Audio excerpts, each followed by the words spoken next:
Good morning friends.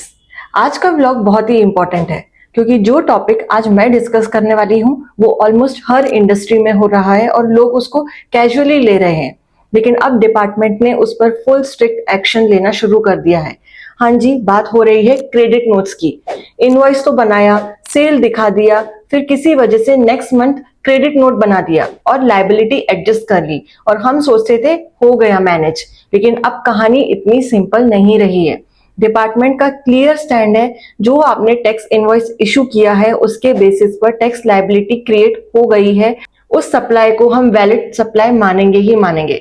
आप बाद में बोल दो सर वो इनवॉइस गलती से इशू हो गया था और फिर सेक्शन 34 के अंडर क्रेडिट नोट इशू करके टैक्स लायबिलिटी रिड्यूस करने की कोशिश करो, तो डिपार्टमेंट ये देखेगा कि क्या क्रेडिट नोट लॉ के अंडर वैलिड रीजन से इशू हुआ है या नहीं। सिर्फ क्रेडिट नोट इशू कर देने से original tax liability automatically cancel नहीं होती, और लीगली देखा जाए तो ये बात बिल्कुल सही भी है। क्रेडिट नोट कोई एडजस्टमेंट नहीं है, ये एक डॉक्यूमेंट है। सेक्शन 34 में क्रेडिट नोट कब अलाउड है, ध्यान से सुन लीजिए। यही सबसे ज्यादा लोग गलती करते हैं। सिर्फ 4 सिचुएशन में क्रेडिट नोट वैलिड माना जाएगा। Number 1, sales return. अगर गुड्स जेन्युइनली वापस आए हो, मतलब प्रॉपर फिजिकल मूवमेंट हुआ हो, ई-वे बिल जनरेट हुआ हो, स्टॉक एंट्री रिवर्स हुई हो, डॉक्यूमेंट्री प्रूफ अवेलेबल हो, तब क्रेडिट नोट अलाउड है। सिर्फ बुक्स में एंट्री कर देना sales return genuine sales return नहीं होता।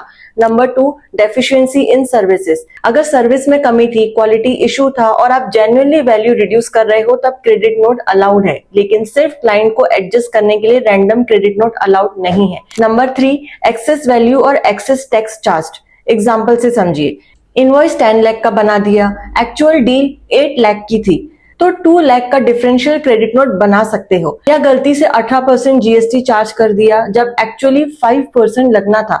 जो एक्सेस टैक्स कलेक्ट हुआ उसको कलेक्ट करने के लिए क्रेडिट नोट अलाउड है। ये जेन्युइन करेक्शन है, टैक्स प्लानिंग नहीं। Number 4, post sale discount. बहुत बार होता है, हम किसी कस्टमर को बोलते हैं आपने हमारा एनुअल टारगेट अचीव किया है, या हम इंसेंटिव देना चाहते हैं, बोनस देना चाहते हैं, स्कीम बेनिफिट देना चाहते हैं, और फिर उसके लिए क्रेडिट नोट बना देते हैं।